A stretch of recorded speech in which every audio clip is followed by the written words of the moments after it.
ខ្ញុំឈ្មោះ Ethan ខ្ញុំធ្លាប់ធ្វើការវេនយប់នៅហាង 7-Eleven ពេលកន្លងមកប៉ុន្តែខ្ញុំពិតជាស្អប់គ្រប់វិនាទីនៃការងារនោះណាស់ប៉ុន្តែវាអាចជួយដោះស្រាយការចំណាយបាន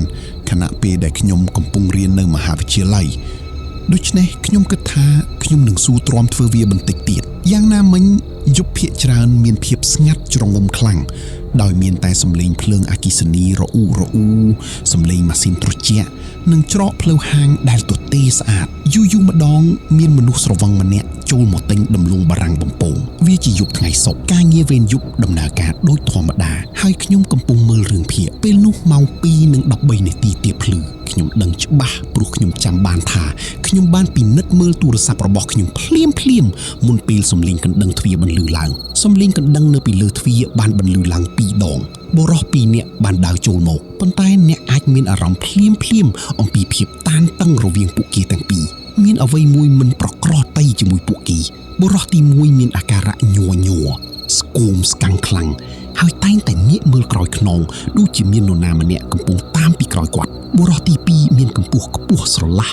មុខវែងនិងមានភាពស្ងាត់ជ្រងំខ្លាំងគាត់បានចាប់យកដបសូដាកញ្ចក់មួយពីក្នុងទូទឹកកកហើយឈរនៅទីនោះសម្លឹងមើលបុរសទី1តាមរយៈទ្វារកញ្ចក់ដែលបុរសនោះកំពុងដើរពីច្រកផ្លូវមួយទៅច្រកផ្លូវមួយទៀតខ្ញុំមិនចាប់អារម្មណ៍ពួកគេទេហើយបន្តមើលរឿងភាគរបស់ខ្ញុំរហូតដល់ពួកគេទាំងពីរនាក់បង្ហាញខ្លួននៅតុគិតលុយក្នុងពេលតែមួយឈរនៅក្បែរគ្នាប៉ុន្តែជំនួសឲ្យការបង់លុយនិងដើរចេញដោយអតិថិជនធម្មតាពួកគេបានសម្លឹងមុខគ្នាយ៉ាងខ្លាំងហើយចាប់ផ្ដើមសម្លក់សម្លឹងគ្នាឯងពិតជាហ៊ានណាស់ដែលមកទីនេះជូសញញឹមឯងនៅជំពាក់លុយខ្ញុំនៅឡើយទេម៉ាក់ខ្ញុំបានថយក្រោយនេះមិនមែនជារឿងរបស់ខ្ញុំទេហើយខ្ញុំមិនចង់ពាក់ព័ន្ធនឹងវាឡើយពួកគេចាប់ផ្ដើមឌឺដងដាក់គ្នាការឆ្លោះប្រកែកគ្នាបានកើនឡើងយ៉ាងឆាប់រហ័សជាមួយនឹងសំឡេងកាន់តែខ្លាំងម៉ាក់បានថយក្រោយដោយលើកដៃឡើងការពារខ្លួនខ្ញុំប្រាប់ឯងហើយថាខ្ញុំនឹងរកលុយឲ្យឯងគ្រាន់តែផ្ដល់ពេលឲ្យខ្ញុំបន្ថែមទៀតទៅជូសមិនបានស្ដាប់ឬចាប់អារម្មណ៍ក្នុងការនិយាយទៀតទេគាត់បានចាប់យកដបសូដាដែលគាត់កាន់ក្នុងដៃហើយវាយវាទៅនឹងកែមតុកគិតលុយកញ្ចក់បែកខ្ចាត់ខ្ចាយគ្រប់កន្លែងខ្ញុំពិតជាភ័យខ្លាំងណាស់នឹងអោនចុះដើម្បីគេចពីអំបែងកញ្ចក់នៅពេលដែលខ្ញុំងើបមុខឡើងវិញបុរសដែលស្ងប់ស្ងាត់នោះបានដកកាំបិតចេញបេះដូងខ្ញុំចាប់ផ្ដើមលូតញាប់ខ្ញុំឈរគាំងនៅនឹងកន្លែង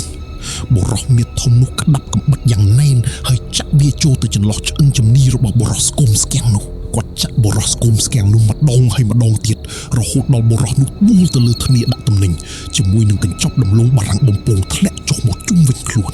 ឈាមកំពុងជ្រាបចូលអាវរបស់គាត់ហើយហូររីកសាយយ៉ាងលឿនអ្នកវាយប្រហារស្ទើរតែគ្មានប្រតិកម្មអ្វីសោះគាត់គ្រាន់តែជូតដងកាំបិតនៅលើដៃអាវរបស់គាត់ប៉ុណ្ណោះគាត់សម្លឹងមកខ្ញុំចំភ្នែកហើយនិយាយថាឯងមិនបានឃើញអ្វីទាំងអស់សំឡេងរបស់គាត់មានភាពនឹងណោនិងច្បាស់លាស់នោះគឺគ្រប់គ្រាន់សម្រាប់ខ្ញុំហើយដោយមិនខ្ជះខ្ជាយពេល1វិនាទីខ្ញុំបានចុចប៊ូតុងសញ្ញាអាសន្ននៅក្រោមតុហើយរត់ចេញតាមទ្វារក្រោយទៅក្នុងផ្លូវតូចមួយខ្ញុំមិនបានងាកក្រោយឬឈប់ឡើយរហូតដល់ខ្ញុំទៅដល់ប៉ុស្តិ៍ប៉ូលីសហើយរត់ចូលទៅខាងក្នុងដោយដកដង្ហើមញាប់ខ្ញុំមិនអាចដកដង្ហើមបានស្រួលឬនិយាយចេញជាពាក្យបានឡើយខ្ញុំគ្រាន់តែចង្អុលដៃទៅក្រោយឆ្ពោះទៅរកហាងនោះប៉ូលីសបានប្រញាប់ទៅសាកសួរព័ត៌មានលម្អិតខ្ញុំបានប្រាប់ពួកគេគ្រប់យ៉ាងពួកគេបានចាប់យកឧបករណ៍របស់ពួកគេហើយប្រាប់ឲ្យខ្ញុំឡើងឡានពួកយើងបានបើកឡានត្រឡប់ទៅហាងវិញដោយបើកភ្លើងសញ្ញានិងស៊ីរ៉ែនដៃរបស់ខ្ញុំកំពុងញ័រហើយខ្ញុំមិនអាចទប់វាបានឡើយនៅក្នុងហាងកន្លែងកើតហេតុមិនមានសភាពស្អាតបាតទេបុរសដែលរងរបួសនៅតែដេកនៅទីនោះក្បែរច្រកផ្លូវក្នុងធ្លុកឈាមរបស់ខ្លួនផ្ទាល់គាត់ស្ទើរតែមិនដឹងខ្លួនទៅហើយក្រុមគ្រូពេទ្យបានមកដល់យ៉ាងលឿនដាក់គាត់លើគ្រែរួចហើយចាប់ផ្ដើមសង្គ្រោះគាត់ភ្លាម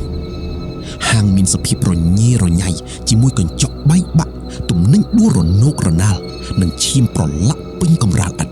ប៉ុន្តែអ្នកវាយប្រហារបានបាត់ខ្លួនបាត់ទៅហើយប៉ូលីសបានស្វែងរកពេញអាគារផ្លូវតូចនិងផ្លូវជុំវិញនោះប៉ុន្តែមិនមានដានអ្វីរបស់គាត់ឡើយពួកគេបានយកវីដេអូសុវត្ថិភាពមកពិនិត្យឡើងវិញគ្រប់យ៉ាងមាននៅក្នុងនោះ បុរសទាំងពីរអ្នកចូលមកការឆ្លោះប្រកែកគ្នានិងការបែកដបប៉ុន្តែនៅពេលចាក់កាំបិតវីដេអូក៏ដាច់បាត់ទៅជាពណ៌ខ្មៅហាក់ដូចជាមាននរណាម្នាក់បានរំខានវានៅពេលវាដំណើរការវិញក្នុងរយៈពេលប៉ុន្មានវិនាទីក្រោយមកអ្នកវាយប្រហារកំពុងដើរចេញតាមទ្វារក្រោយរួចទៅហើយខ្ញុំបានចំណាយពេលច្រើនម៉ោងនៅប៉ុស្តិ៍ប៉ូលីសជាមួយនឹងសំណួរមិនចេះចប់មិនចេះហើយ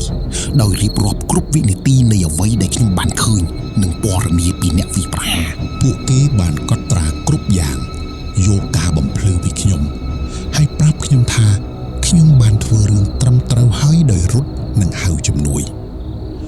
ប្រសិនបើខ្ញុំធ្វើជាវីរបុរសខ្ញុំប្រហែលជាត្រូវដេកក្នុងថ្លុកឈាមរបស់ខ្ញុំដូចគ្នា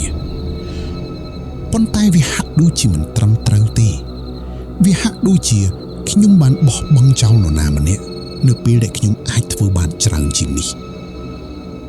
បុរសដែលរងរបួសបានរស់ជីវិតប៉ុន្តែក្នុងស្ថានភាពធ្ងន់ធ្ងរគាត់នៅមន្ទីរពេទ្យអស់រយៈពេលជាច្រើនសប្តាហ៍បាត់បង់ឈាមច្រើននិងត្រូវការវះកាត់ប៉ូលីសបានសាកសួរគាត់ប៉ុន្តែគាត់មិនព្រមនិយាយឬបង្ហាញអត្តសញ្ញាណអ្នកវាយប្រហារឬដាក់ពាក្យបណ្ដឹងឡើយគាត់និយាយថាវាជារឿងផ្ទាល់ខ្លួនហើយគាត់មិនចង់ពាក់ព័ន្ធករណីនេះមិនបានទៅណាទេពួកគេមិនដែលចាប់បានអ្នកវាយប្រហារឬស្វែងរកឃើញតម្រុយអ្វីឡើយខ្ញុំបានឈប់ពីការងារនោះភ្លាមហើយមិនដែលត្រឡប់ទៅយកប្រាក់ខែចុងក្រោយរបស់ខ្ញុំទេពួកគេបានផ្ញើវាឲ្យខ្ញុំតាមប្រៃសណីយ៍ខ្ញុំបានបញ្ចប់ការសិក្សាកាលពីឆ្នាំមុនហើយទទួលបានការងារថ្មីមួយដែរ